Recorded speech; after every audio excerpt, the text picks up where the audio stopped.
Bueno, la clase de hoy es presentarle al disertante Martín Ayerbe. Él es técnico mecánico, presidente del Foro Naval Argentino, creador del Plan Naval Argentino, referente del Movimiento de Liberación Nacional y presidente del Instituto de Política Estratégica Argentina. No sé si Martín, si estás por ahí, si se escucha bien.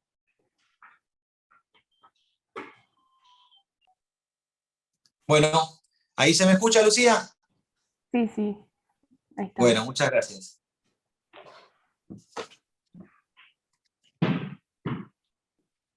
Bueno, observo que hay queridos amigos de Reconquista presentes.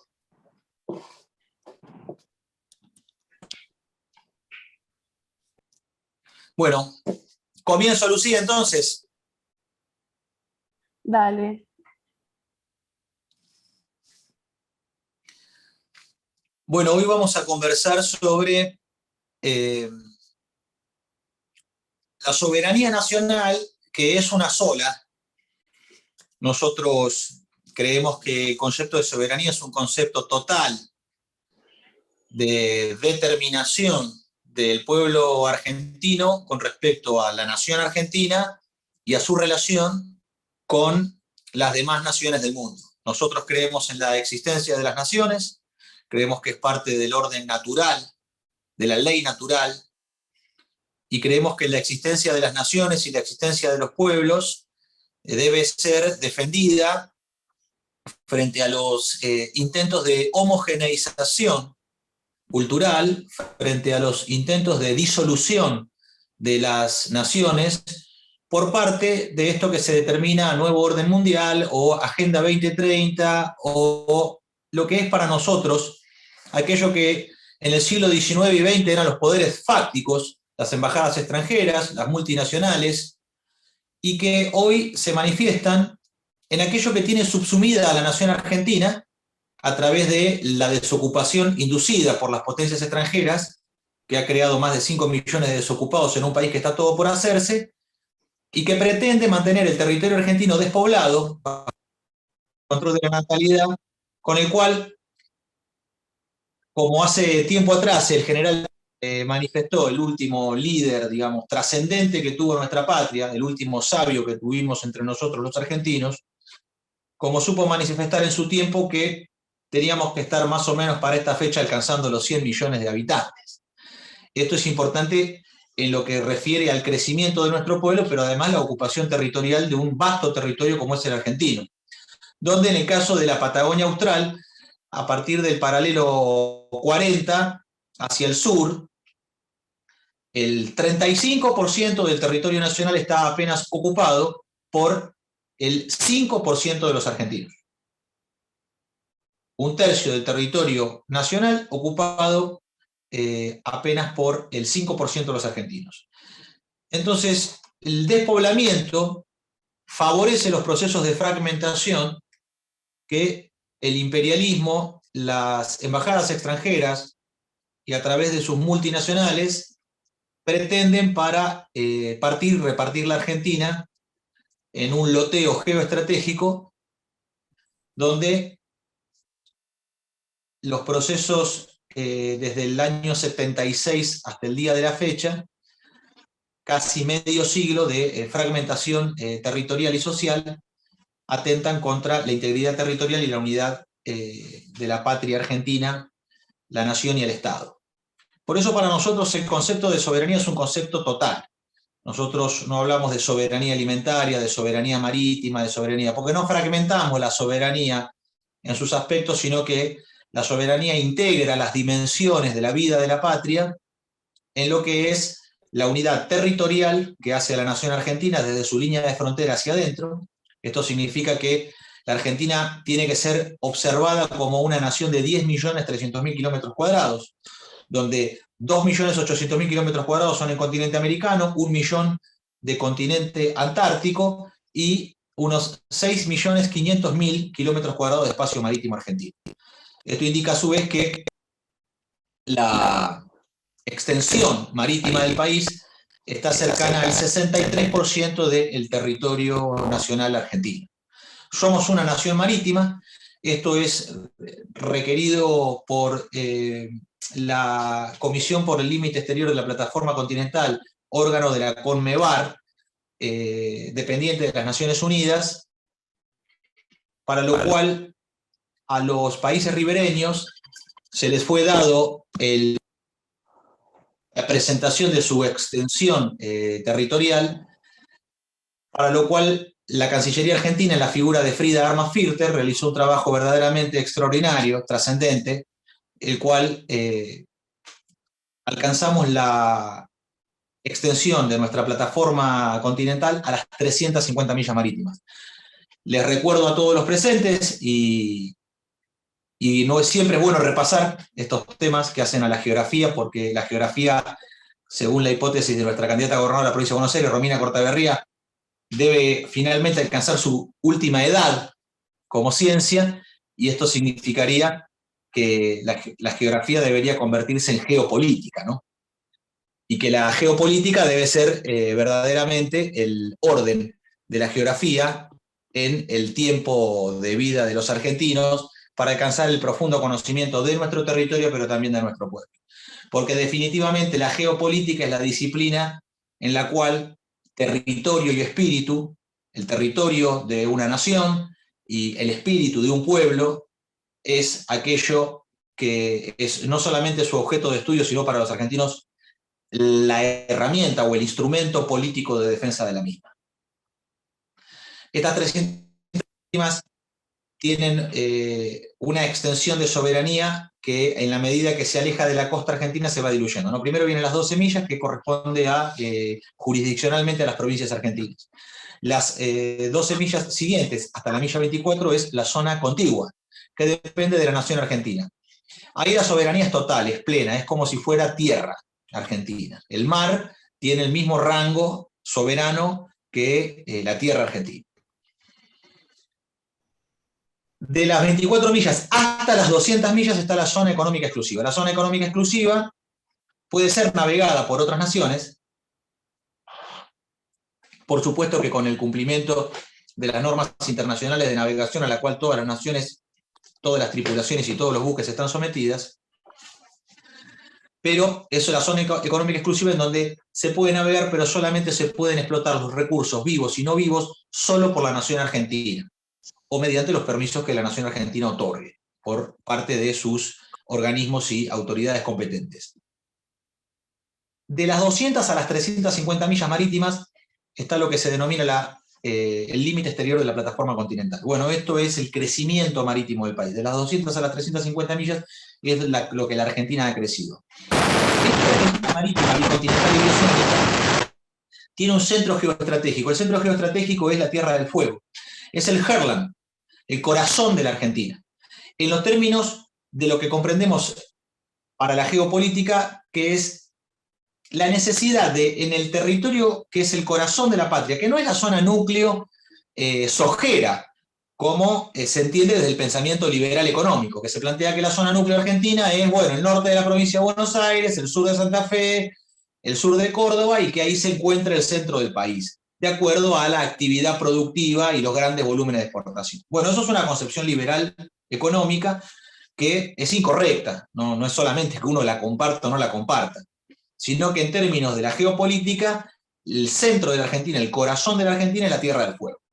Porque equidistante del Polo Sur y equidistante de la Quiaca y de las islas orientales, las islas Sandwich, en el extremo oriente del Atlántico Sur, equidistante a ellas, si nosotros tiráramos un arco, apoyáramos el compás con centro en Ushuaia, y abriéramos el arco del compás hacia la Quiaca, podríamos barrer y tocar el límite exterior de la plataforma continental a la altura de las Islas Sandwich, y podríamos tocar incluso el Polo Sur en la Antártida Argentina. Por eso, Tierra del Fuego es fácil de observar la centralidad política que tiene en este siglo XXI y para esta Argentina marítima. ¿Qué requiere la Argentina para mantener integrada su línea de frontera con su Herland, el corazón geoestratégico de la nación? Bueno, necesita lo que en política se denomina hinterland. El hinterland es aquello que son los medios logísticos que permiten que la línea de frontera se encuentre integrada a la zona núcleo.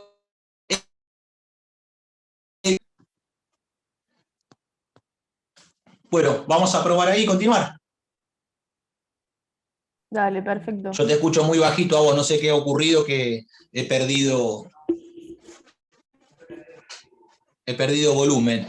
Pero bueno, continúo y si no te llego a escuchar, haceme señal porque te escucho muy tenuemente. Dale. Sí, ahora se te escucha Bueno, ahí mejor. Lucas Burgos dice que está mucho mejor. Vamos a continuar.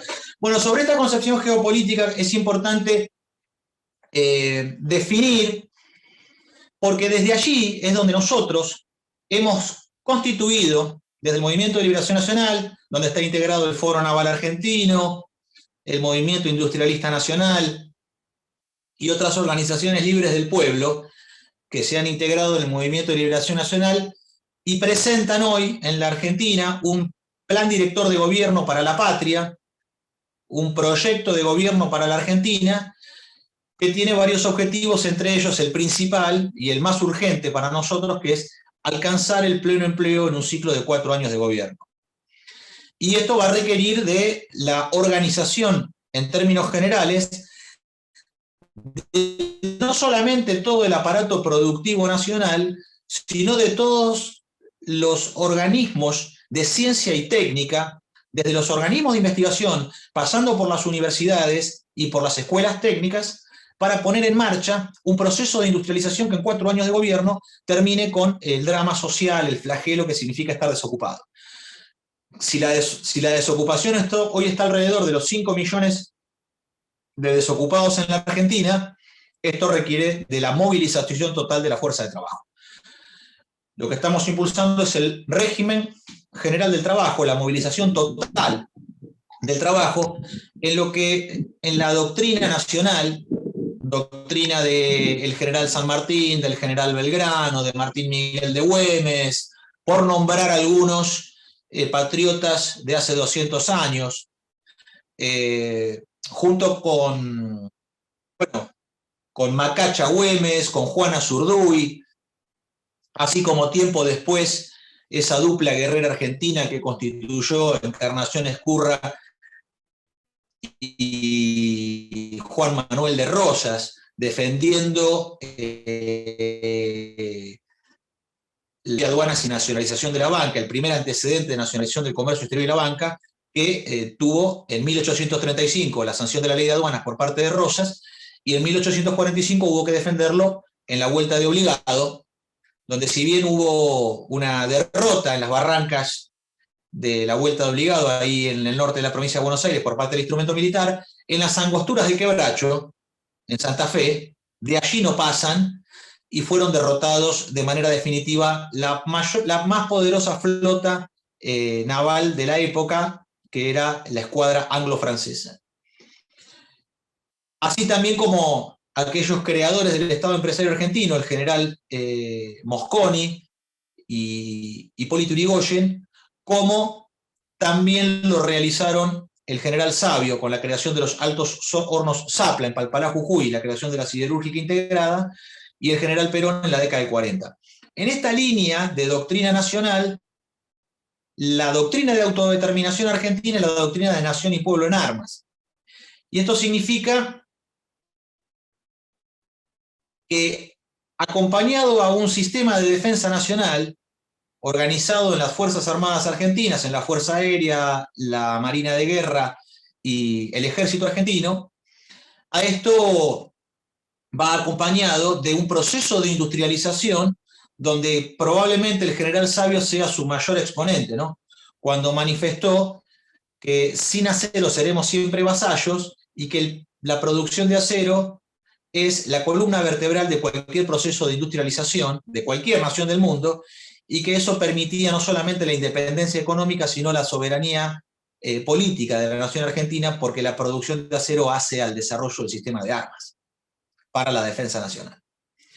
Entonces, en este aspecto, definiendo una doctrina nacional de nación y pueblo en armas, determinando geográficamente la Argentina como una nación marítima, y valiéndonos de los antecedentes que tenemos de haber tenido una flota mercante poderosa entre la década del 40 en el siglo XX, entre 1940 y 1990, donde el proceso de privatizaciones bajo la ley 23.696 de reforma del Estado entregó las empresas del Estado al capital multinacional. Se firmaron los acuerdos de Madrid, donde se entrega una rendición incondicional por parte de la clase política argentina a Inglaterra, y se sanciona en 1992 la ley de protección de inversiones inglesas, la 24.784, porque pasamos de tener una de las marinas mercantes más numerosas y con la edad promedio de sus embarcaciones más joven, hasta la década del 90, en lo que fue Presas de Líneas Marítimas Argentinas, ELMA, que era la unión de la Flota Argentina de Navegación de Ultramar y la Flota Mercante del Estado, que tiene nacimiento allá por la década de 40, por parte de esas fuerzas armadas de sentido industrialista, que tuvieron al general Sabio y también al general Perón entre sus filas, y venían ellos de una formación industrialista que lo tenía también como figura años atrás, allá por la década del 20 y el 30, al general Mosconi, el creador de YPF, de la YPF 100% estatal.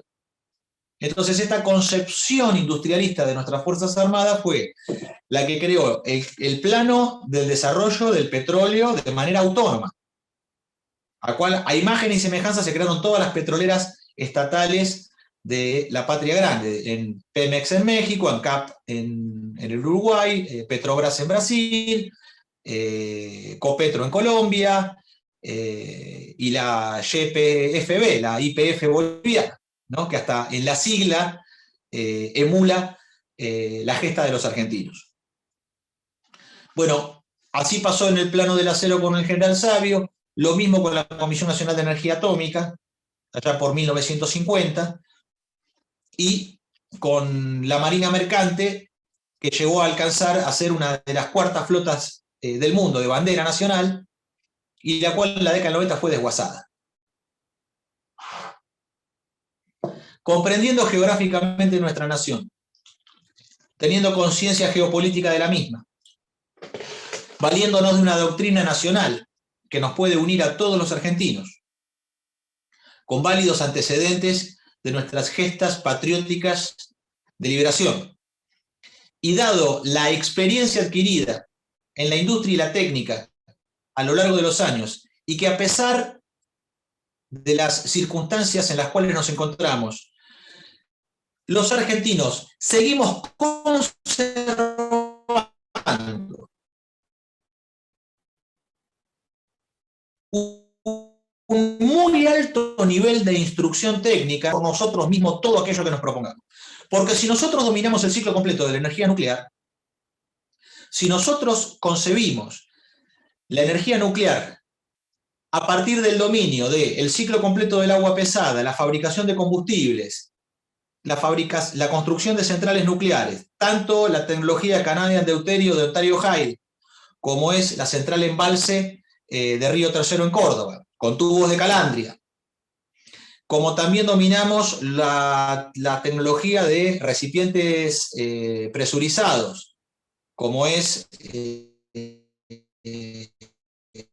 las centrales de Atucha en Lima, provincia de Buenos Aires. Si nosotros somos capaces de, además de haber nacionalizado aquella tecnología que es de origen extranjero, y hemos desarrollado reactores de diseño propio, como es el CAREM, con lo cual nosotros vamos a alcanzar el dominio de el tipo de reactor del futuro, porque la humanidad a partir del diseño argentino marcha a un tipo de reactor modular, donde los norteamericanos están en una carrera para tratar de terminarlo antes que nosotros, por eso hay que meterle pata desde la Argentina. Y estos reactores modulares lo que permitirían es, además, no necesitar de una fuente de agua cercana, como un río o un embalse, por el tipo de sistema de refrigeración que tienen. Bueno, los argentinos nos mantenemos, quizás no en todo, pero en algunos sectores siendo vanguardia industrial del mundo. Acá me piden que repite las tecnologías. Esto es CANDU, la tecnología CANDU, que es Canadian Deuterio, que es el deuterio es el agua pesada, Ontario Hydro, de Canadá, y KWU, de Alemania, Siemens. Unas son de tubos de calandria, las otras son de recipientes a presión. Ahora, las dos las dominamos, pero además hemos tenido un diseño propio, hemos creado un tipo de reactor propio, como es el CAREM, en la fuerza imparable de la creación técnica de los argentinos. Entonces, en este sentido, fabricar buques para nosotros no es de ninguna dificultad. Fabricar aviones tampoco, fabricar material ferroviario muchísimo menos, porque es de muy baja complejidad, y fabricar todo el parque automotor que el país necesita también está a tiro, porque tenemos también los mejores mecánicos del mundo, como ser, por ejemplo, entre otros, en motorizaciones Orestes Berta, imbatible, y en carrocerías Pronelo, también imbatible. Entonces, en este aspecto, nosotros hemos desarrollado un plan naval argentino para construir una flota mercante del Estado de 175 buques aproximadamente de gran porte en el plano de comercio exterior. Esto significa 120 buques graneleros, 40 buques petroleros y 15 buques portacontenedores para el transporte de las cargas marítimas. A esto va acompañado con 2.500 barcazas para navegar la cuenca del Paraná, y esto nos permitiría a nosotros dejar de dragar el Paraná, volver a recuperar el lecho del río, navegar con barcazas de fondo plano y mover los grandes volúmenes de carga reservados solo para el transporte de barcaza de bandera nacional. Esto significaría apoderarnos de todo el tramo de la cuenca del Paraná que los belgas de Ñan-de-Nul denominan hidrovía,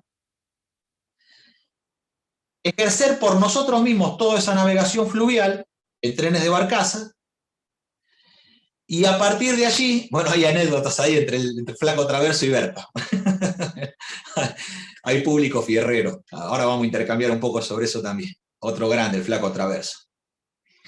Y volviendo a la navegación, y después vamos a los neumáticos, pero volviendo al agua, que es el tema del día, nosotros tendríamos que sacar a puerto oceánico todas las cargas, los grandes volúmenes de carga, para trasvasarlos a buques en puertos de aguas profundas. ¿Dónde ubicaríamos nosotros desde el Movimiento de Liberación Nacional ese puerto de aguas profundas? En la bahía de San Borombón. En la bahía de San Borombón es donde debe estar enclavado el puerto de aguas profundas, donde la Argentina tendría que realizar las cargas, el trasvasamiento de las cargas, el alige, desde barcazas hacia buques de gran porte en un puerto de aguas profundas, como es la bahía de San Borombón.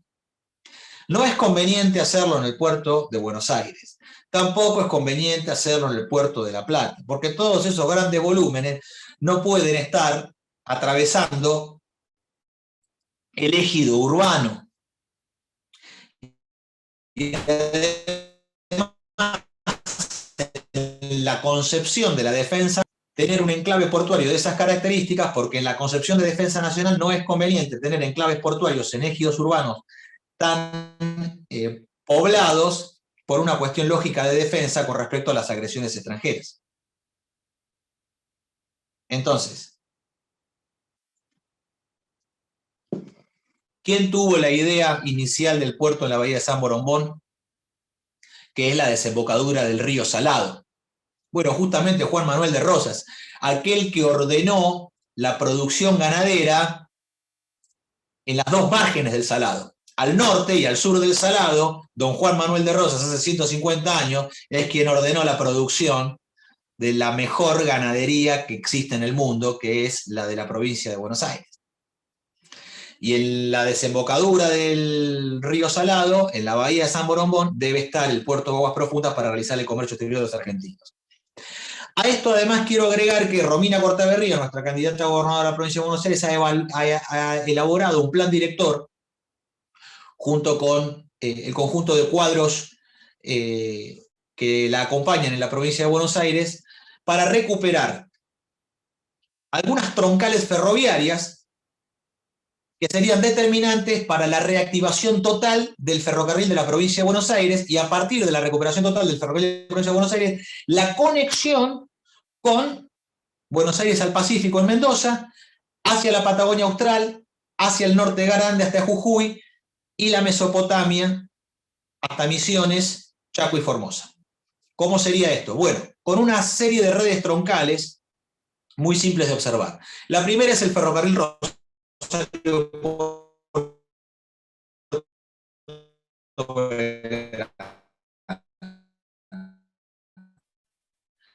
aquel que va paralelo a la ruta central. Ese ferrocarril que une Rosario y Puerto Belgrano es el que nos transporta de Santa Fe hasta Bahía Blanca, en el sur de la provincia de Buenos Aires. Entonces, en este sentido, esa troncal nos permitiría que los grandes volúmenes que hoy están confluyendo en Rosario y que ya han vuelto la circunvalar de Rosario intransitable, han colapsado el sistema vial de transporte, permitir que esas cargas que hoy se concentran en Rosario y que tienen a los transportistas de camiones, a los choferes, esperando una semana, 10 o 15 días, haciendo fila, esperando a la vera de la ruta, en la inseguridad que eso significa, en las condiciones de higiene que eso significa, en la mala alimentación para esos trabajadores, ese ferrocarril Rosario-Puerto Belgrano lo que permitiría es bajar los grandes volúmenes de carga hacia puertos de aguas profundas natural como es Bahía. Y a su vez también, a partir de allí, proyectarnos cruzando el río Colorado y el río Negro hacia la provincia de Chubut, hacia el puerto de Puerto Madryn, donde tenemos aguas profundas naturales, y abrir a partir de allí, del dominio de las cargas, de los grandes volúmenes de carga, abrir un frente atlántico potente, donde la propia actividad logística es la que alimenta la población de la Patagonia Austral. Con el sistema de puertos de San Antonio Este, donde está la descarga de la fruta del Alto Valle y el Valle Medio de Río Negro, la pera, la manzana, la cereza, el arándano, bueno, la pera, la manzana y la fruta fina, que es de la mejor del mundo y es muy codiciada en los mercados internacionales, y el sistema portuario que se encuentra en Bahía Blanca con Punta Alta, Puerto Belgrano, Ingeniero White, etc. La otra troncal es la circunvalar atlántica, que es la unión de los ferrocarriles Sarmiento y San Martín, que atraviesan el norte de la provincia de Buenos Aires y pasan por San Nicolás, Junín, Lincoln, Ameguino, hasta La Pampa, hasta Trenquelauquen, y en la frontera hacia el oeste, La Pampa, y hacia el norte, Huinca-Renancó, en Córdoba, y nos permitiría desde Huinca-Renancó absorber la descarga de Río Cuarto, Río Tercero, los grandes volúmenes también de producción, y que se conecta a través del ferrocarril Roca, que va hacia el sur, que es el que hace desde Constitución hasta Mar del Plata, uniendo con Necochea, tramo que fue cortado adrede, para mantener al puerto de Quequén, en Necochea, desconectado de la vía férrea. Este es el plan Larkin, que sigue vigente, aquel plan de Frondizi y el general Thomas Larkin del Pentágono norteamericano en la década del 60, que destruyó, empezó con el desguace y la destrucción ferroviaria, que se terminó completando 30 años después, en 1990. Entonces, esta circunvalar conectaría el norte de la provincia de Buenos Aires y tanto Rosario como el sur de Córdoba y La Pampa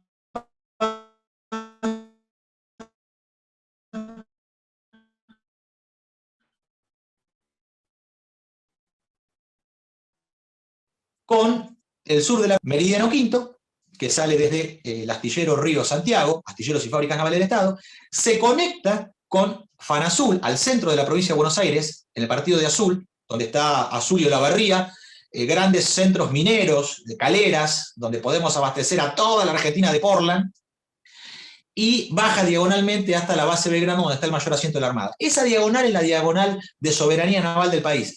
porque está el astillero Río Santiago, que junto con Fanazul en el centro de la provincia se integran como astilleros y fábricas navales del Estado, creados ambos por Juan Perón en 1953, y hacia el sur con la base Puerto Belgrano, el mayor asiento de la Armada. Esa diagonal es la diagonal naval de defensa, porque Fanazul es el cargador del Atlántico Sur. Los que cerraron Fanazul atentan contra la soberanía marítima de la Argentina. Los que cierran Fanazul y los que no abren Fanazul de vuelta atentan contra la soberanía marítima de la Argentina, porque Fanazul es el cargador, es el que produce pólvora blanca, pólvora negra, TNT para artillería antiaérea, bombas, cargas de profundidad para la lucha antisubmarina, impulsores para misiles. Bueno, ese es el rol que tiene Fanazul como fábrica naval de explosivos, que tiene que alimentar justamente aquellos barcos de guerra producidos por Astillero Río Santiago, como es el T-42 Santísima Trinidad, las 6 corbetas misilísticas MECO 140, el Santísima Trinidad, fabricado por astilleros Vickers Armstrong de Inglaterra, bajo licencia. Las 6 corbetas MECO 140 bajo astilleros Blamont Foch de Alemania. Al igual que el buque de ese barco de tropas Cabo San Antonio, de astilleros Filadelfia de Estados Unidos. Hemos traducido tecnología inglesa, alemana y norteamericana en la construcción de embarcaciones de guerra. Quiere decir que la industria naval argentina estuvo al máximo nivel internacional de construcciones.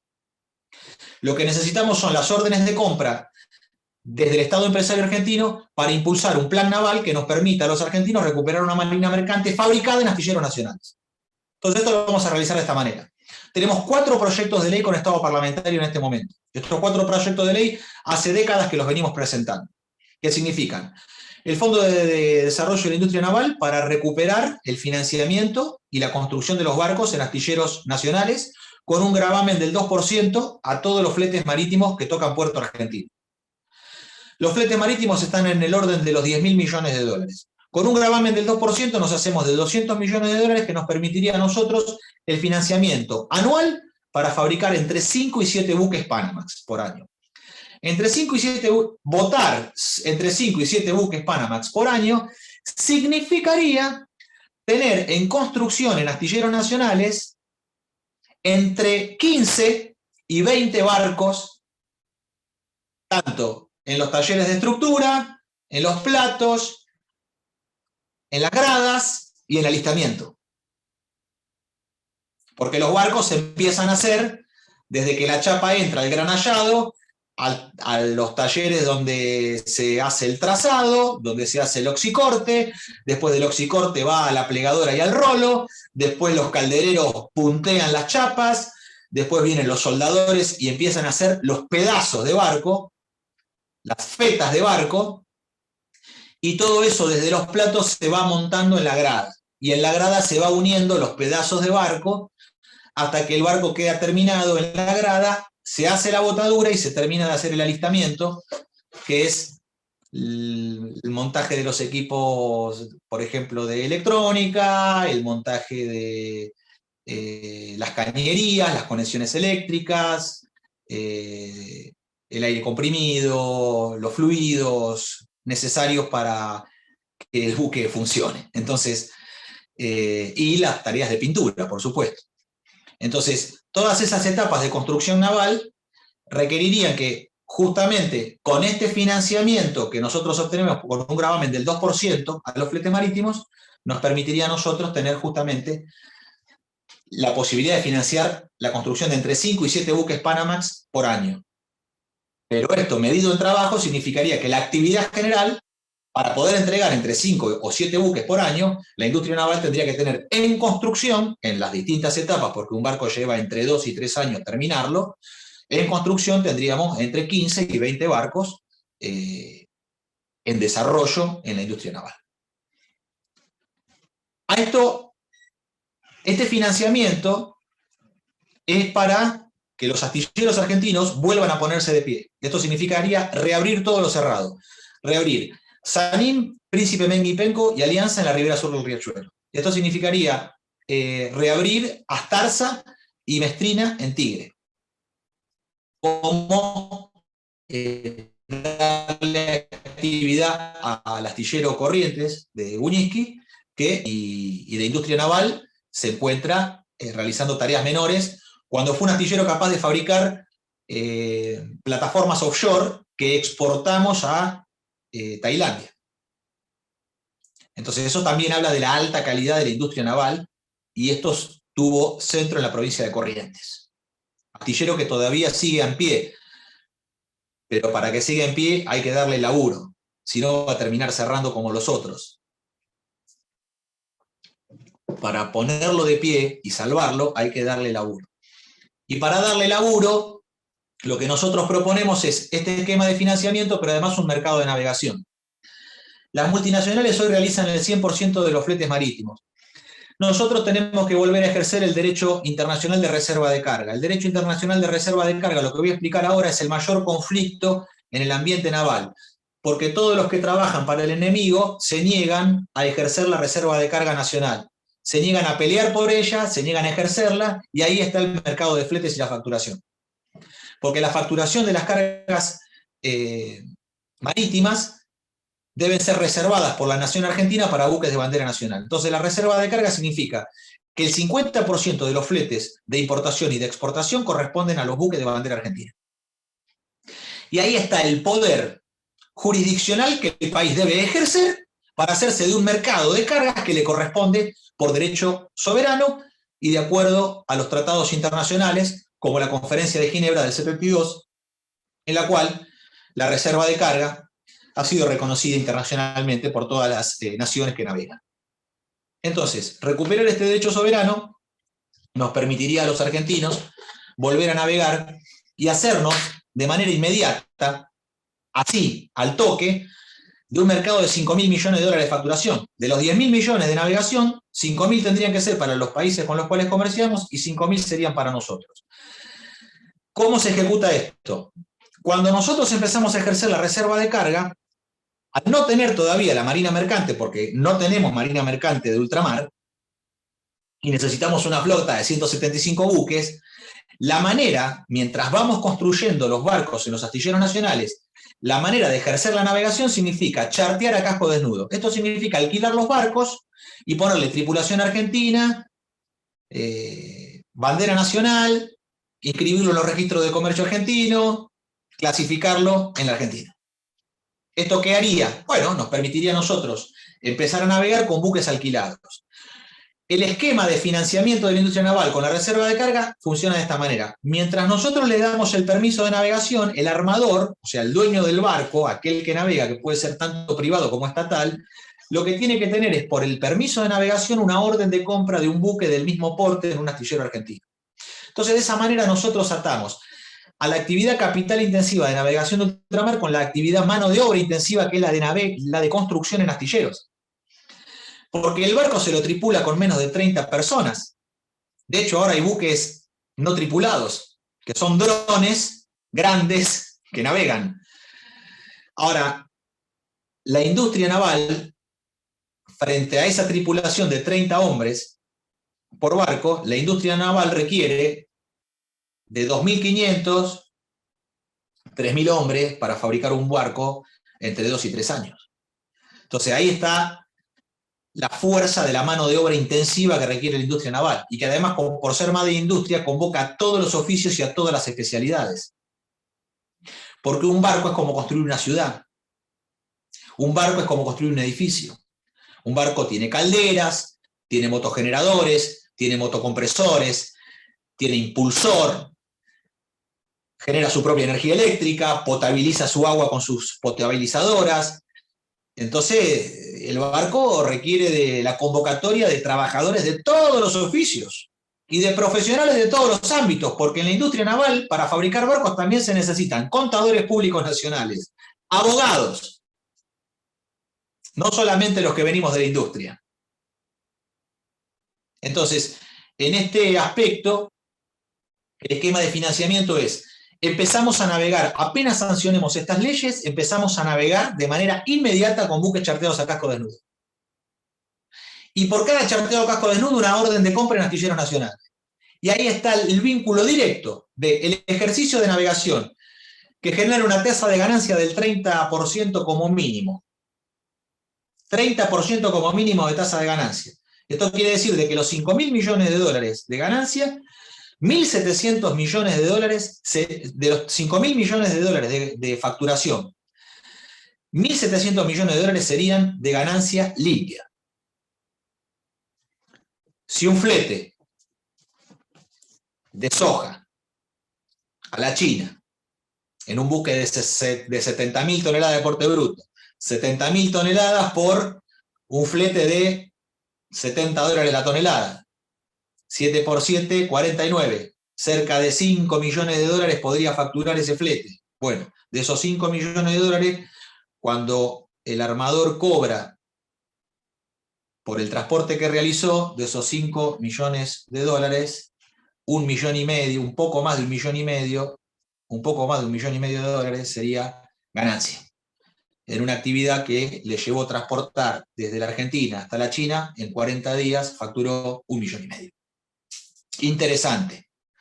Todo esto está en manos de las multinacionales, que no son obras de caridad internacional, no son ni la Cruz Roja, ni el Ejército de Salvación, ni Cáritas Internacional. Son emprendimientos económicos que facturan y que defienden, incluso con las armas, la actividad. Por eso hay que fortalecerse marítimamente y en la defensa nacional, y esto requiere de la conjunción de dos elementos.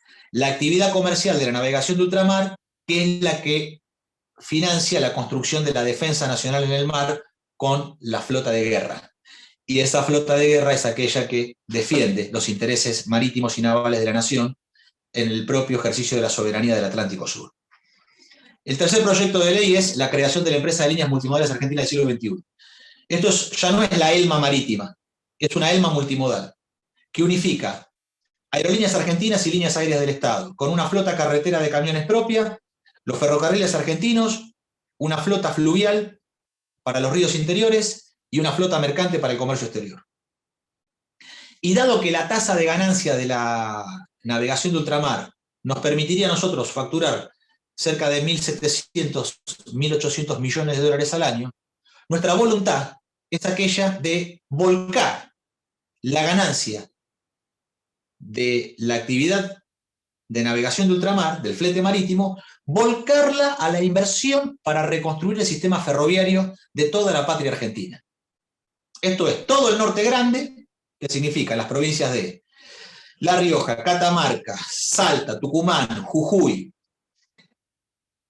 Santiago del Estero, Formosa, El Chaco, Corrientes, Misiones y el norte de Santa Fe, las 10 provincias del norte grande que fueron aisladas y sus economías regionales deprimidas con la destrucción y desguace ferroviario, volver a reactivar la producción, la integración territorial y a partir de allí marchar con 2 trazas hacia el sur.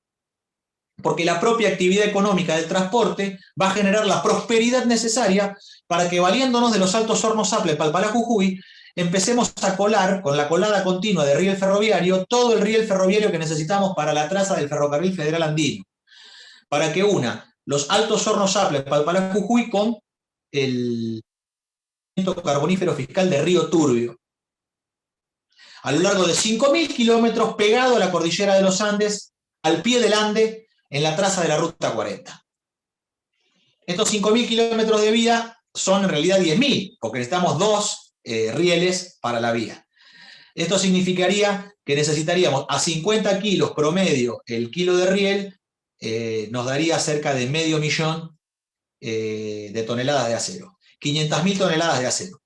Altos Hornos Zapla, hasta la década del 70, llegó a producir 250.000 toneladas de acero, 125.000 de acero eléctrico y 125.000 de acero de rabio, ¿no? De alto horno. Entonces, con 2 años de la producción que tuvo Altos Hornos Zapla en la década del 70, nosotros podríamos tener todo el riel ferroviario necesario para el Ferrocarril Federal Andino, acompañado con una línea férrea que una desde el puerto de Viedma, en Río Negro, con esto que yo explicaba en la provincia de Buenos Aires, vinculado a la recuperación ferroviaria de las trazas estratégicas de Buenos Aires, nos permitiría bajar hacia la Patagonia Austral, pasando por Viedma, San Antonio Oeste, Puerto Madryn en Chubut, Comodoro Rivadavia, cruzar hacia Santa Cruz hasta llegar hasta Río Gallegos, y de Río Gallegos, en Puerto Punta Loyola, unir el Puerto Punta Loyola, que pertenece a yacimientos carboníferos fiscales, con el yacimiento carbonífero fiscal de Río Turbio, pegado al Ande, al extremo sur occidental de Santa Cruz, en el ferrocarril industrial Eva Perón, que ya existe y que operó durante décadas sacando el carbón del Turbio hacia el frente atlántico. Esto nos daría el ferrocarril andino, el ferrocarril atlántico y la unión con el ferrocarril industrial de yacimientos carboníferos fiscales, un perímetro ferroviario de integración nacional, que sería algo así como un triángulo argentino de integración en nuestra Argentina continental. Esto se financia con 8 años de actividad del flete, de recaudación de la ganancia del flete marítimo internacional. Nosotros, con 8 años de facturación, no más de 8 años de facturación del flete marítimo de una marina mercante de bandera nacional, con su tasa de ganancia podríamos realizar la inversión necesaria para las obras ferroviarias que acabo de describir y tener un sistema replicante de transporte, un sistema logístico replicante en la concepción logística de defensa, porque la logística es redundante, porque necesita valerse de todos los medios necesarios para sobrevivir. Entonces tendríamos transporte ferroviario, transporte carretero y también transporte marítimo en el frente atlántico con un cabotaje nacional que llegue hasta Ushuaia. Este es el esquema de transporte y de logística basado en la hipótesis de conflicto con la cual comencé esta exposición, determinando la posición geopolítica de la Argentina y que en la logística está el dominio de la defensa nacional, porque la logística es determinante, incluso a veces más que la propia producción. Por supuesto que la producción produce y crea los bienes o presta servicios. Pero sin logística, los bienes, si no son transportados, no llegan a su consumidor, no llegan a su destinatario. Lo que se produce en la fábrica tiene que ser transportado para que el pueblo lo pueda adquirir. Lo que se produce en el campo tiene que ser transportado para que el pueblo lo pueda también consumir. Entonces, la logística se vuelve determinante. Y la Argentina, para poder ponerse de pie, necesita recuperar su sistema logístico, para recuperar la integración territorial, para reactivar sus economías regionales, para proteger la frontera y a partir de allí instalar en toda la Patagonia Austral los enclaves industriales que venimos proyectando a través del Movimiento Industrialista Nacional, Organización Libre del Pueblo que integra el Movimiento de Liberación Nacional, con un plan de pleno empleo para que en 4 años de gobierno los argentinos podamos declarar a la Argentina libre de desocupados. Y estos enclaves industriales, bueno, son objeto de probablemente otra charla, otra conversación con los queridos compatriotas de la Universidad Tecnológica Nacional, que quiero recordar que es la Universidad Obrera, la UOM, la Universidad Obrera Nacional, creada por el general Perón, para que los hijos de los trabajadores y los trabajadores pudieran estudiar en el mayor grado, como es el terciario y el universitario, que es lo que provee la Tecnológica Nacional en este momento, las carreras terciarias y universitarias, para que los trabajadores podamos acceder al máximo nivel de conocimiento. Entonces, hay tarea y hay misión para nuestros queridos estudiantes de la UOM y para todos los profesionales argentinos.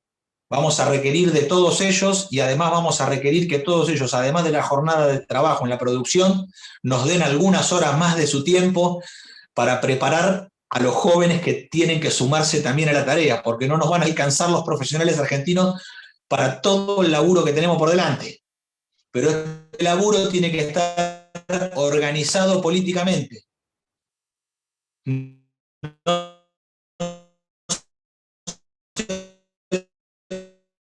puede tener escindida la técnica de la política. En perfil técnico se mantienen separados de los que tienen perfil político. Lo que necesitamos es unir a ambos, a todos los argentinos, con una unidad de concepción política y con una unidad de ejecución técnica. La unidad de conducción política permite la unidad de ejecución técnica de las tareas, definiendo una política soberana, una política industrial y una política económica, nosotros podemos tener un campo de ejecución técnica de acuerdo a las prioridades nacionales que permita que todos los argentinos tengan trabajo, que todos los argentinos tengan misión y que todos los argentinos tengan salario. Salarios industriales que nosotros tenemos calculados de acuerdo al comercio exterior argentino en un promedio de $1.200 por mes.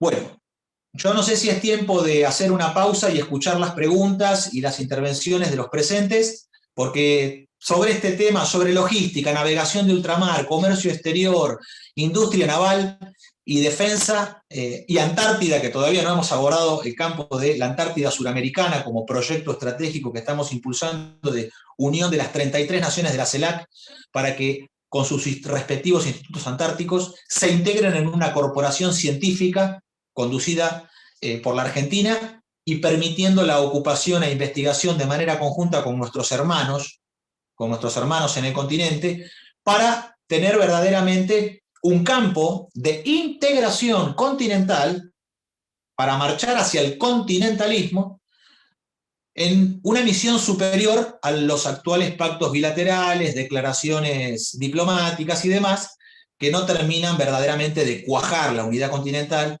y nosotros creemos que debe haber un creciente científico que tiene que tener como punto de partida la Antártida y ser un creciente científico de integración continental hacia el norte, y un creciente industrial que tiene que venir desde el norte grande hacia la Patagonia Austral, para que los argentinos desde el norte grande y desde la Patagonia Austral confluyamos en la ocupación territorial y defensa de nuestra patria a través del instrumento de ocupación y de integración por excelencia, que es el trabajo industrial de los argentinos. Bueno, Martín, de mi parte agradecerte. No sé si alguien tiene alguna duda, quiere prender el micrófono o por el chat. Ahora es el momento.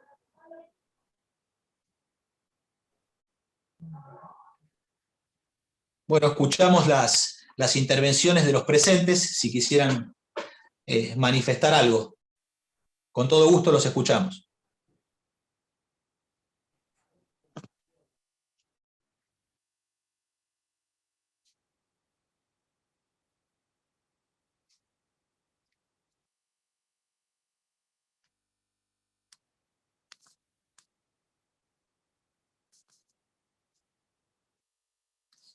Comentarle también a los presentes que Juliano Falconat es el presidente de la Federación Universitaria Tecnológica, junto con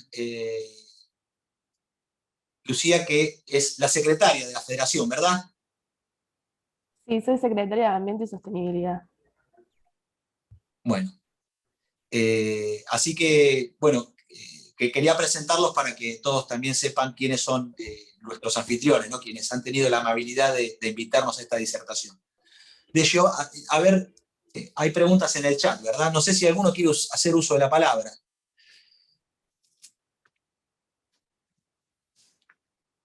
Bueno, el chat pregunta, ¿vas a ser candidato? Sí, vamos a ser candidato. Voy a ser candidato a presidente de la Nación en estas elecciones. Raquel Pina pide la palabra desde Estados Unidos.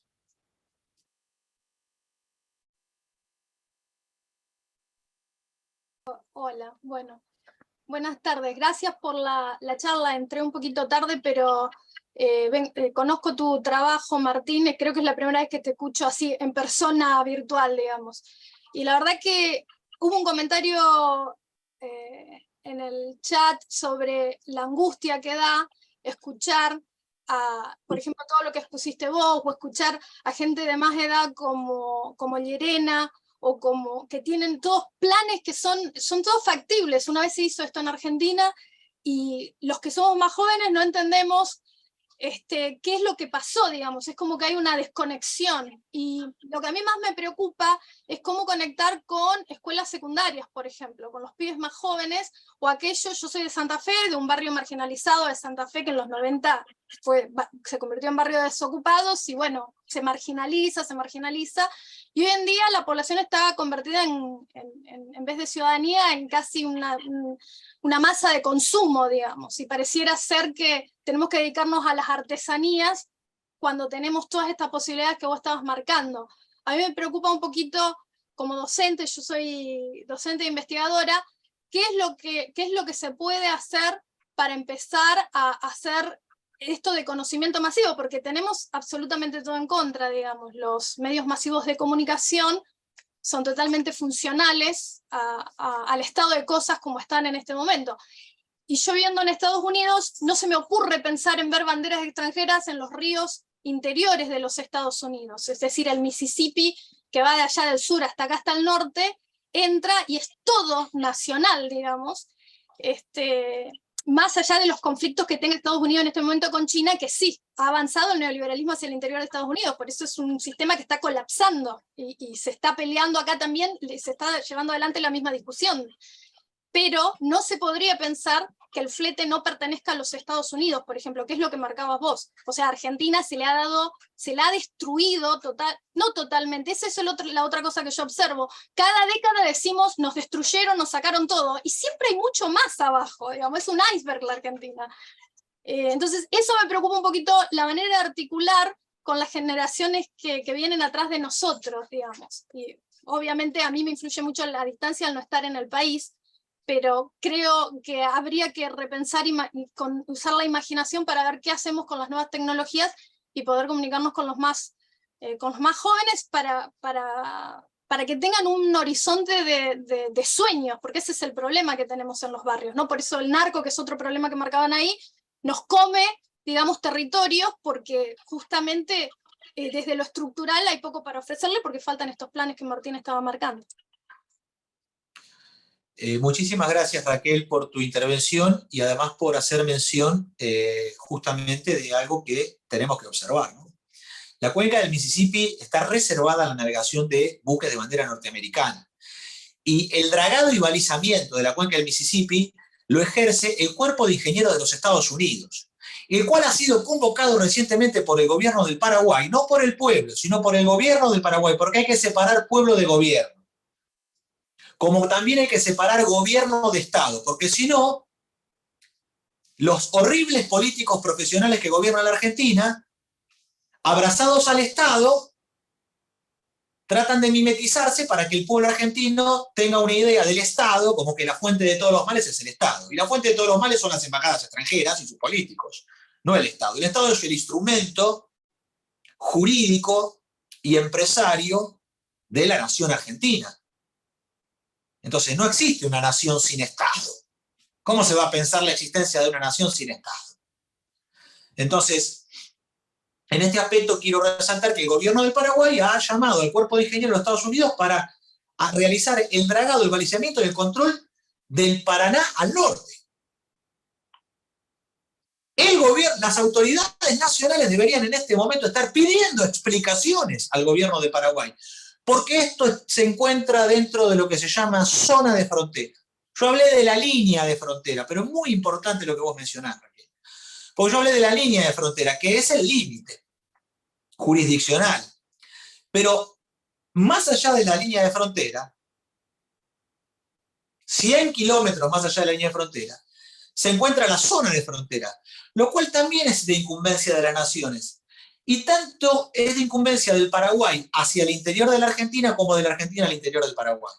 Entonces debemos unirnos fraternalmente en una política de navegación en común, uniéndonos los paraguayos y los argentinos, unión que se da naturalmente en la Argentina, porque todos los paraguayos que han venido a vivir a la Argentina buscando trabajo se han integrado extraordinariamente y tenemos coproducciones binacionales donde paraguayos y argentinos, mujeres y hombres, nos hemos cruzado, en el mayor proceso de mestizaje de la humanidad que es la Argentina, ¿no? Quizás no por lo numérico, pero sino sí por su espíritu. Entonces, en este sentido también es importante observar que los Estados Unidos está su navegación regida por la Jones Act. La Jones Act determina de que todo buque que toca puerto norteamericano tiene que realizar la totalidad de la descarga que tiene como destino para el país. No puede navegar sus ríos interiores, ni tampoco está permitido el cabotaje, lo que significa realizar, por ejemplo, una descarga en el Golfo de México, en Austin, Texas. Otra descarga en el Baton Rouge del Mississippi. y luego otra descarga en el frente atlántico o en Nueva York, y mucho menos en Chicago, en el interior, ¿no? No, tiene que descargar todo lo que tiene, ¿no? Porque el cabotaje lo reservan para ellos, no solamente el de los ríos interiores, el cabotaje costero del Atlántico y del Pacífico. Porque esta es una concepción de defensa nacional, no es solamente comercial. Pero también comercialmente, ¿para qué les sirve? Porque de esa manera tienen cargas reservadas para ellos mismos, y ese es el fuerte del flete interior que permita una base de sostén a la actividad. Sostiene la actividad de navegación y sostiene la industria naval. Fíjense una cosa.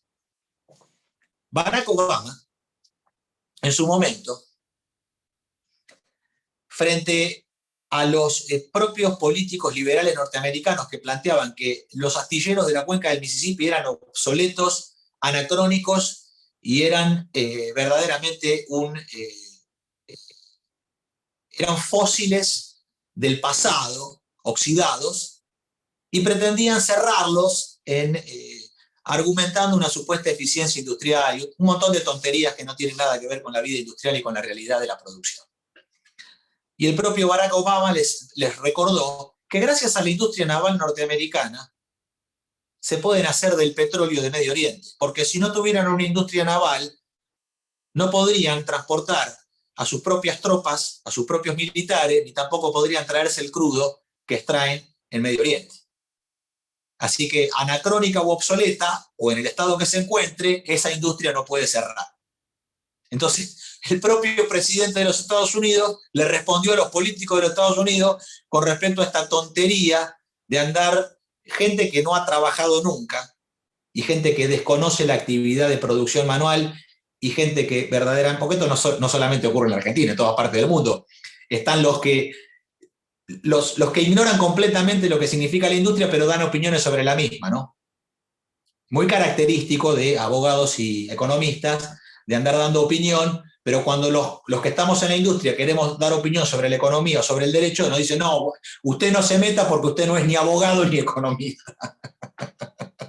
Pero los que movemos el mundo somos nosotros, porque los que fabricamos las cosas somos nosotros. Creo que Francisco Muchut quería aportar en este sentido.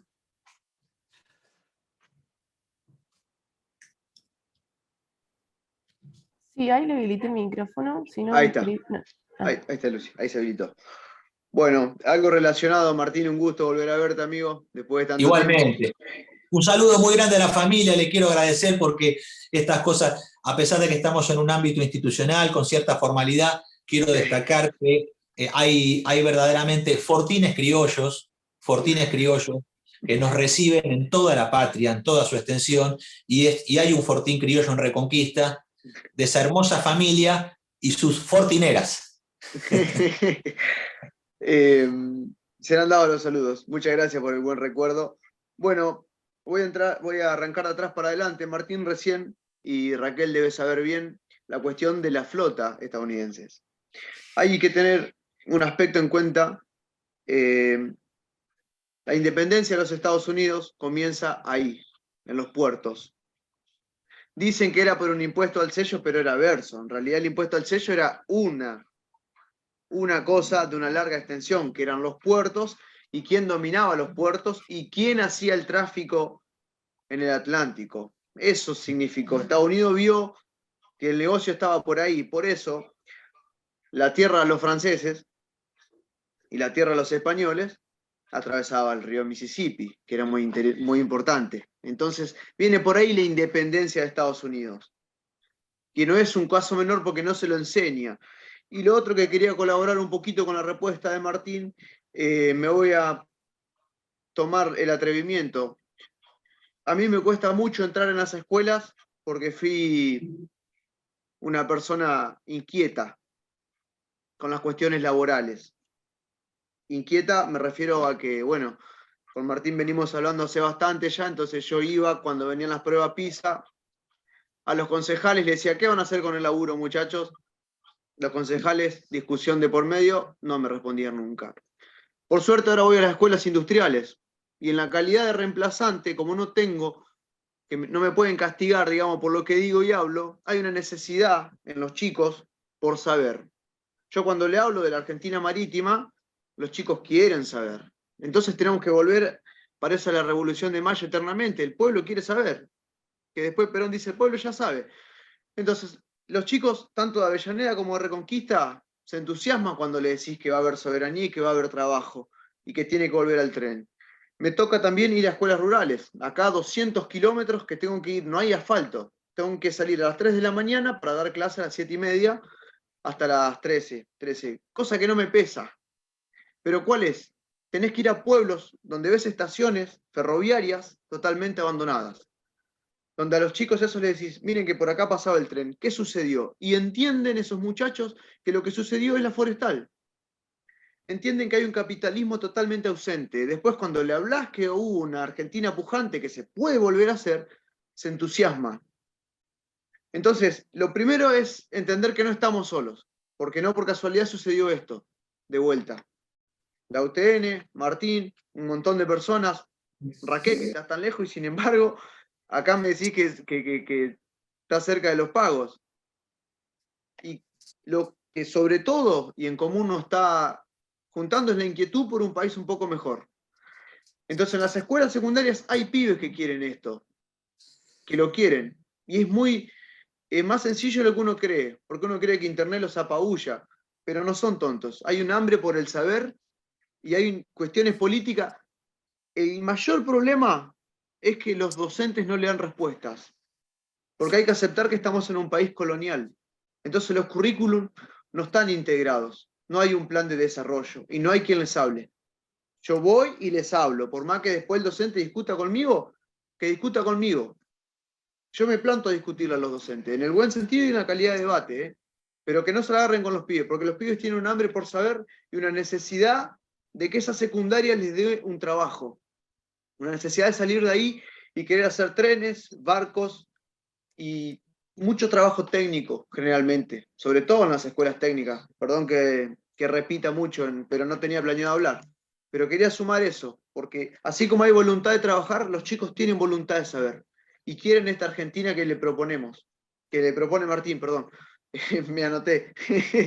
Pero entre todos, lo estamos haciendo entre todos. así que no crean que los chicos están tan perdidos o desorientados. Lo que hay que hacer es ocupar los espacios y ofrecerle un discurso, ofrecerle herramientas para pensar, que las agarran al vuelo, las agarran mucho más rápido que los docentes con lo que tenés que sacarle el cassette de la cabeza. Así que ese pequeño aporte, disculpen que robé tanto tiempo. Muchas gracias, Francisco, muchas gracias.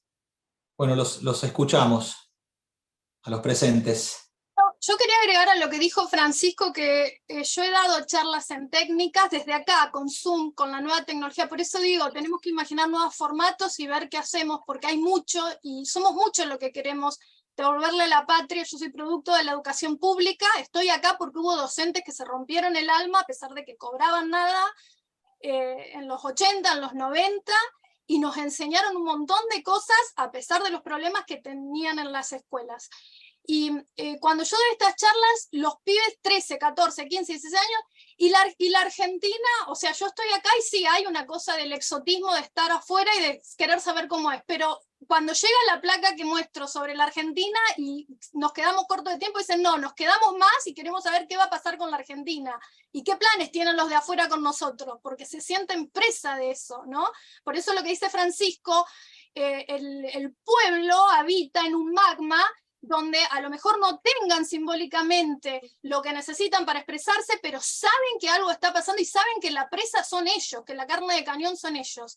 La juventud le faltará palabras o le faltará conceptualizaciones o le faltará una docencia que en Santa Fe, nosotros los que estuvimos en la docencia ahí sabemos que en Santa Fe te forma el Opus Dei. Nosotros tenemos desde la Ley de Educación Superior tomada la provincia, y calculo que debe ser igual en todo el país, pero no me atrevo a afirmarlo porque no hice la investigación sobre todo el país, la hice sobre Santa Fe y Argentina.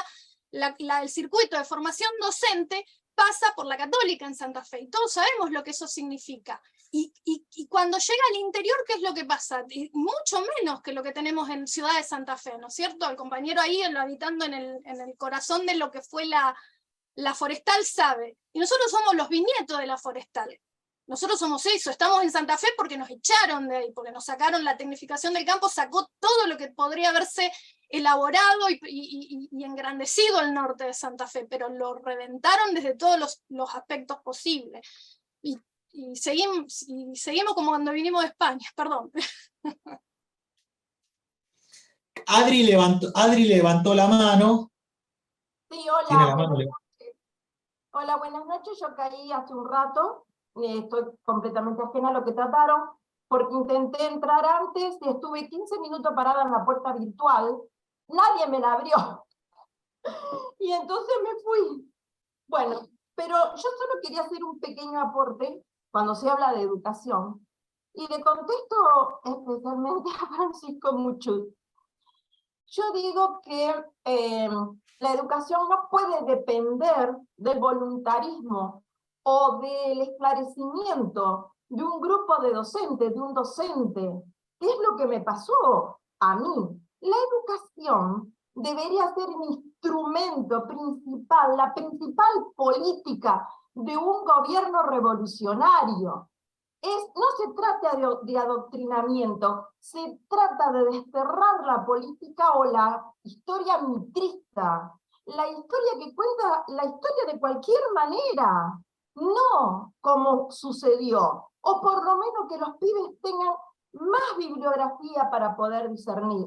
Pero es una política educativa que debe emerger de la nación y que debe estar compenetrada con un plan integral de política, de la cual la educación es su principal caballito de batalla. Porque si vos tenés docente formado en educación mitrista y tenés institutos de formación docente que forman docente, ¿qué les vas a reclamar si están totalmente colonizados? Están convencidos de lo que hacen. Es más, yo creo sinceramente, y pido disculpas, pero yo estuve 40 años en educación, ahora estoy jubilada, yo creo que odian a los pibes, creo que los odian, a los pobres, a los que no entienden lo que ellos le quieren transmitir porque viven otra realidad. Entonces, educar es un acto político. Mientras no se dé cuenta de eso, no se tome conciencia de eso, no va a pasar nada con nada. Ni siquiera en nuestra lucha, que no debe ser lucha cultural o batalla cultural, como escucho por ahí, sino que es una batalla ideológica, gente. Y ellos la están ganando, porque lo han utilizado siempre con la 1420 de Sarmiento. Entonces, mientras no tomemos al caballo o al toro por las astas, no sé si estoy diciendo algo que es, no vamos a lograr nada, porque la educación es una porquería, pero no porque los docentes no estén formados, sino porque están mal direccionados. Y mientras no haya una política de Estado que sea transversal a un proyecto integral de país, no va a pasar nada. Vuelvo a repetirles, educar es un acto político, y eso hay que tenerlo claro. El proceso de independencia es un proceso de larga data. Lo que nos dieron San Martín, Bolívar, y todo eso solo fue una independencia territorial, una independencia geográfica. Pero eso está continuamente en disputa. Si nos quieren continuamente arrasar de todos los lados, ¿cómo no vamos a formar gente que entienda eso? Claro, si estamos totalmente desprovistos educacional e ideológicamente de lo que pasa, tenemos gente que vota mal y que reclama cosas en contra de sus propios intereses. Pero es porque ya llevamos 200 años de educación mitrista, desde abajo, desde arriba hacia abajo. Gracias. Muchas gracias. Bueno, quería mencionar ahí en el chat una pregunta vinculada a la minería. La respondo muy brevemente porque es motivo de desarrollo del tema, corresponde en algún otro momento que nos podamos encontrar. Pero lo que hay que hacer en la minería es volver a lo que ya los argentinos supimos hacer, porque un poco también, como recién lo decía Raquel, ¿no? Que cada tanto se dice, la Argentina, destruyeron la Argentina, pero pareciera que abajo de los escombros la Argentina sobrevive.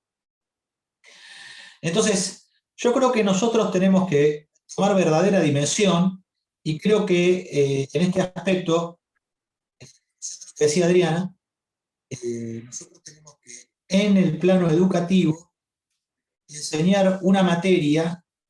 Esto lo planteaba el querido Pino Solanas hace 15, 20 años atrás, que es estudiar el patrimonio público de los argentinos. En el campo de la geografía, en el campo de la historia, nosotros tenemos que poder justamente constituir la geopolítica para que los argentinos podamos tener en la currícula, de manera obligatoria, para todos los argentinos, el conocimiento desde la más temprana edad, desde los niños hasta los adultos profesionales que están realizando una licenciatura o un magíster, en todos los grados, en todas las edades, en todas las carreras, todos los años de cursada se debe estudiar el patrimonio público de los argentinos. Por supuesto que el patrimonio natural de los argentinos en la más temprana edad, y los bienes intangibles de la nación, bueno, en la educación de grado. Porque ese patrimonio tangible e intangible de los argentinos debe circular entre nosotros y ser motivo de orgullo, de debate y base de la proyección del horizonte nacional. Entonces, en este aspecto, como nadie puede defender aquello que no conoce, hay que conocer la patria para poder defenderla.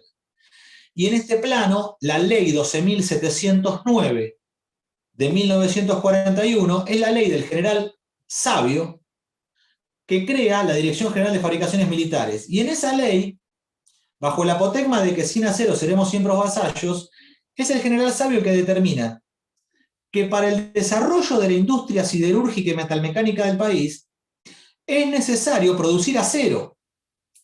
Y que para producir acero, la ley reserva los minerales, como el mineral de hierro, el molibdeno, el magnesio, el manganeso, el cromo, el níquel, y los combustibles, como puede ser el carbón de coque, el carbón mineral, para la producción de una siderúrgica nacional.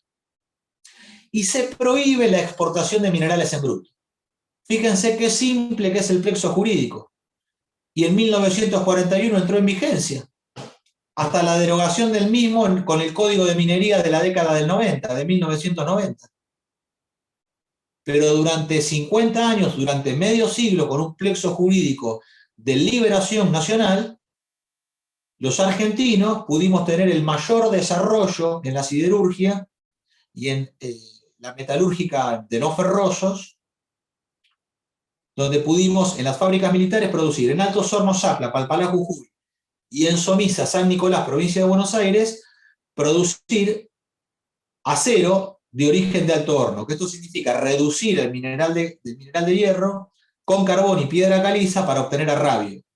El arrabio, que tiene exceso de carbono para ese uso industrial del acero, refina y se le extrae el exceso de carbono con hornos refinadores de oxígeno, hornos eléctricos, etc. Esto lo que permitió es que la Argentina tuviera la siderúrgica integrada y que permitiera la producción de acero usando el propio mineral de la entraña de nuestra propia tierra. Eso da independencia económica, pero además da soberanía política, porque eso hace que la Argentina no dependa de importar ni el acero, ni tampoco los minerales necesarios para producirlos. A veces genera cierta... el hecho de pareciera que uno está explicando cosas elementales como si las autoridades no se dieran cuenta. Bueno, por eso nosotros en este momento nos hemos lanzado para poder, si el pueblo argentino y Dios nos lo permite, autoridades nacionales para poder llevar esto adelante. porque nosotros lo que estamos proponiendo es a los argentinos un proyecto y los responsables de ese proyecto que se hacen cargo de llevarlo a la victoria, de llevarlo adelante y realizarlo.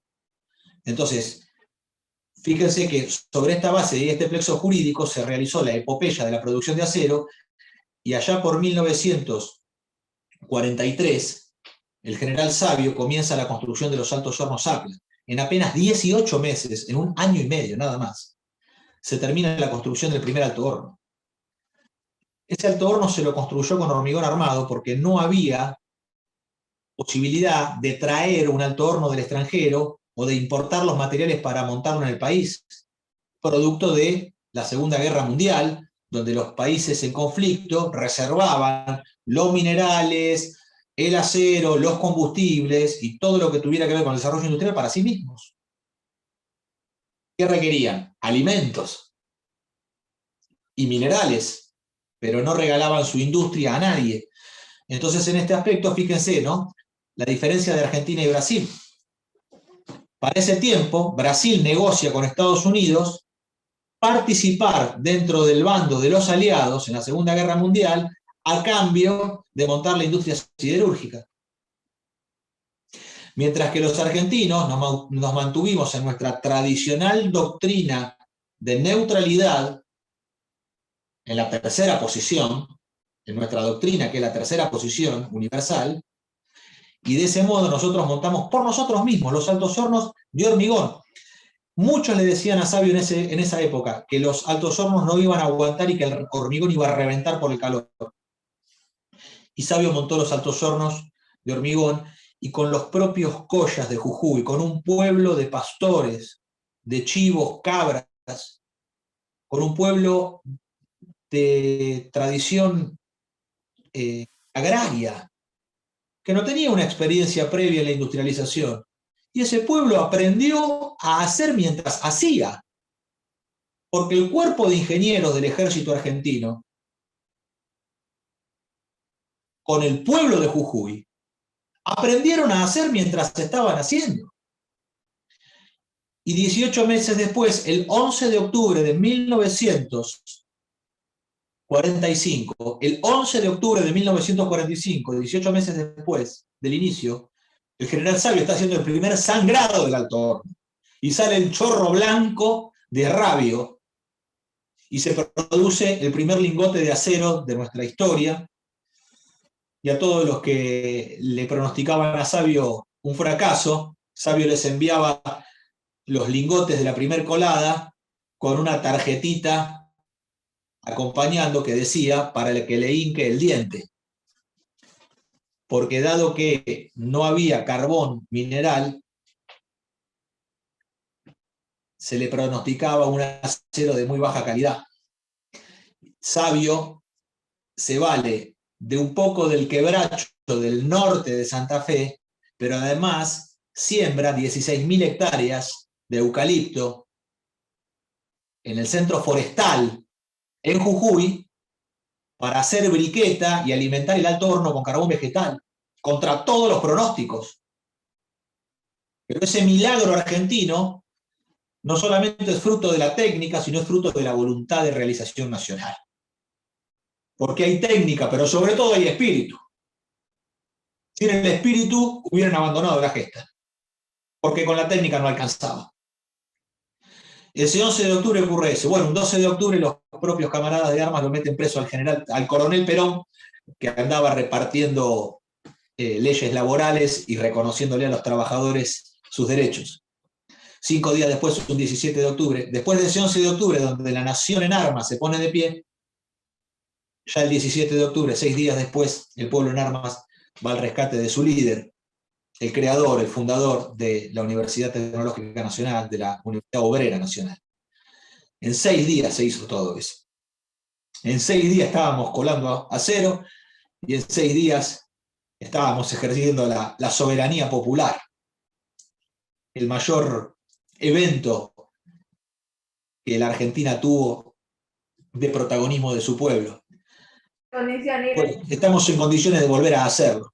y de volver a la epopeya del acero con el general Sabio, y en el plano de la minería hay que conocer nuestro propio desarrollo para saber que hay que reservar los minerales para el desarrollo siderúrgico, que nosotros el oro y la plata que se extrae del país, nosotros tendríamos que producir nuestro propio oro y plata para de esta manera respaldar el peso argentino, tener un peso y una moneda fuerte, para que no se deprecie el salario de los argentinos, porque cada devaluación del peso argentino hace que perdamos poder adquisitivo, porque las cosas valen lo mismo que hace 30 años. Las cosas medidas en dólares valen lo mismo en el consumo interno argentino. Lo que se deprecia es el peso argentino y cae el poder adquisitivo de los salarios.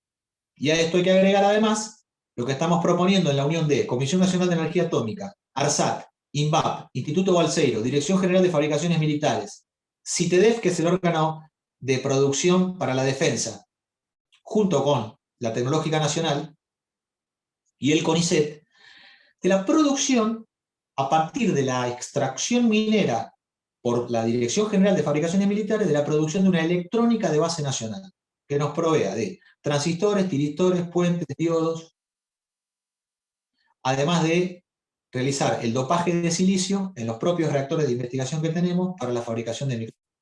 Esto nos permitiría fabricar desde las fuentes hasta los motherboards, las placas de sonido y de video, e incluso la mitad de los microchips que integran hoy una computadora o un teléfono con el cual nos estamos comunicando. Es posible de hacer a través de el ejercicio de la propia actividad desde la minería hasta la producción electrónica. Bueno, Martín, agradecerte por abrir este nuevo módulo de la Escuela de Gobierno de Soberanía Nacional.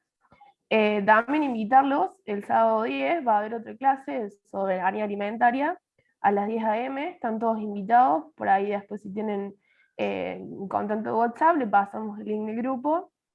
Y bueno, agradecerle a todos los presentes, la participación, muy linda convocatoria.